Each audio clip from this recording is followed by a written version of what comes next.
అందరికీ నమస్తే అండి. వైఎస్ఆర్ కాంగ్రెస్ పార్టీ మరో ఎన్నికల మీల్స్ని రెడీ చేసింది. ఎన్నికల సమయంలో రకరకాల వర్గాలకు వడ్డించడానికి ఆ వంటకాలు మీల్స్ రెడీ చేస్తుంది కదా వైసీపీ. దానిలో భాగంగా డిఎస్సి కోసం ఎదురు చూస్తున్న 10 లక్షల మంది నిరుద్యోగుల కోసం కూడా ఒక మీల్స్ రెడీ చేసింది. అయితే వాళ్ళకి సరిపడా ప్లేట్ కాకుండా ఒక చిన్న ప్లేట్లో పెట్టి మీరు కొట్టుకు సావండి, దొరికినవాడు అదృష్టవంతుడు, దొరకనివాడు దౌర్భాగ్యుడు అనేటట్టు 6100 పోస్టులకు డిఎస్సి నోటిఫికేషన్ ఇవ్వాలి అని ఈరోజు క్యాబినెట్లో నిర్ణయం తీసుకున్నారు.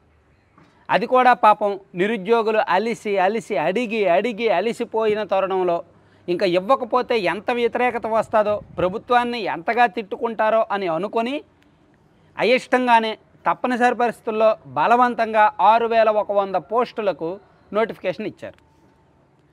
వైసీపీ వాళ్ళకి అనిపించవచ్చు, ఏంటి 6100 పోస్టులకి ఇవ్వడం గొప్పే కదా, దీన్ని కూడా విమర్శించాలా, అలా విమర్శించిన ప్రతి ఒక్కడు టీడీపీ ఓడే ఎల్లో ఓడే అని అనిపించవచ్చు. కానీ మెగా డిఎస్సి అనే ప్రామిస్ ఉంది కదా, మెగా డిఎస్సి అనే ప్రామిస్ ఇచ్చారు కదా.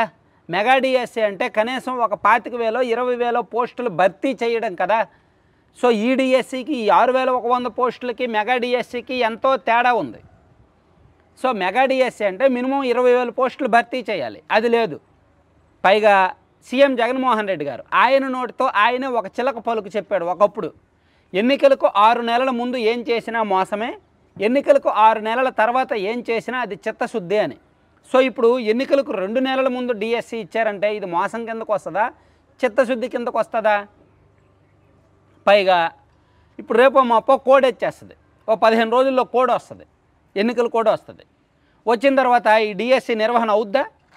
అధికారులు సిబ్బంది అందరూ కూడా ఎన్నికల విధుల్లో ఉంటారు. ఈ డిఎస్సిని ఎవరు పట్టించుకుంటారు? ఈ 15 రోజుల్లోగా హడావుడిగా నోటిఫికేషన్ ఇచ్చేసి ఎగ్జామ్ నిర్వహించేస్తే ఉద్యోగుల భవిష్యత్తుతో ఆడుకున్నట్టు అవుద్ది. సో నోటిఫికేషన్ ఇప్పుడు ఇచ్చారు అంటే 15 రోజుల్లోగా ఎగ్జామ్ నిర్వహించడం అసాధ్యం. ఒకవేళ అలా ఎగ్జామ్ నిర్వహించారు అంటే మాత్రం అది ఎన్నికల స్టంటు ప్లస్ నిరుద్యోగులకు అన్యాయం చేసినట్టే. ఎందుకంటే డిఎస్సి కోసం లక్షలాది మంది వెయిట్ చేస్తున్నారు, 10 లక్షల మంది వెయిట్ చేస్తున్నారు. గత ప్రభుత్వం టీడీపీ ప్రభుత్వం ఉన్నప్పుడు 2 సార్లు డిఎస్సి ఇచ్చారు, దాదాపుగా 15,000 పోస్టులకు పైగా భర్తీ చేశారు 2014 నుంచి 19 మధ్యలో. సో 2019లో వైసీపీ అధికారంలోకి వచ్చాక ఒక్క డిఎస్సి కూడా తీయలేదు. సో ఇప్పుడు ఇంకా నిరుద్యోగుల నుంచి ఒత్తిడి ఎక్కువైపోతుంది, విమర్శలు ఎక్కువైపోతున్నాయి అని చెప్పి 6100 పోస్టులకు ఆమోదం తెలిపారు. సో మరి దీన్ని నిరుద్యోగులు ఏ కోణంలో చూస్తారు? ఎన్నికల స్టంట్గానే చూస్తారా, లేదా జగన్మోహన్ రెడ్డి గారు ఇచ్చిన ప్రసాదంగా భావిస్తారా అనేది ఎవరిష్టం వాళ్ళది. కానీ ఒకటి మాత్రం నిజం, విపరీతమైన కాంపిటీషన్ ఉంది, హెవీ కాంపిటీషన్ ఉంది. ప్రతి సంవత్సరం నిరుద్యోగులు పెరుగుతూనే ఉన్నారు, నిరుద్యోగుల సంఖ్య పెరుగుతూనే ఉంది. ఇదే డిఎస్సి 2020లోనో 2021లోనో 2022లోనో ఇచ్చుంటే బాగుండేది. కానీ ఇప్పుడు కాంపిటీషన్ పెరిగింది, నిరుద్యోగులు పెరిగారు.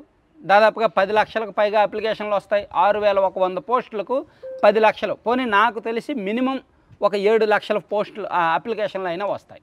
ఇంకా చూసుకోండి ఎంత కాంపిటీషన్ ఉందో. అంటే ఎవరికి వాళ్ళు తన్నుకు సావాలి, తాంబూలం ఇచ్చాం తన్నుకు సావండి అనేటట్టు అనమాట ఈ వ్యవహారం అంతా. దీన్ని ఏ కోణంలో చూస్తారనేది మీరు కూడా కామెంట్ చేయండి. ఎన్నికల కోణంలో చూస్తారా, లేదు జగన్మోహన్ రెడ్డి గారు మంచి పని చేశారు అని అంటారా అనేది మీరు కూడా ఒకసారి ఆలోచించి కామెంట్ చేయండి. ఎందుకంటే నిరుద్యోగులకు రోజులు బాగాలేవు. యాక్చువల్లీ జాబ్ క్యాలెండర్ అన్నారు, ప్రతి సంవత్సరం జాబ్ క్యాలెండర్ అన్నారు, అది లేదు. అట్లీస్ట్ మెగా డిఎస్సి అన్నారు, అది లేదు. పోనీ డిఎస్సి అయినా ఒక రెండు సార్లు ఒక 10,000 పోస్టులో 15,000 పోస్టులో భర్తీ చేస్తే సంతోషం అయ్యేది. అది కాకుండా 6100 పోస్టులే భర్తీ చేశారు. కాబట్టి ఇదైతే అంత యాక్సెప్టబుల్ కాదు. సో మీరేమనుకుంటున్నారు అనేది కామెంట్ చేయండి. Thank you.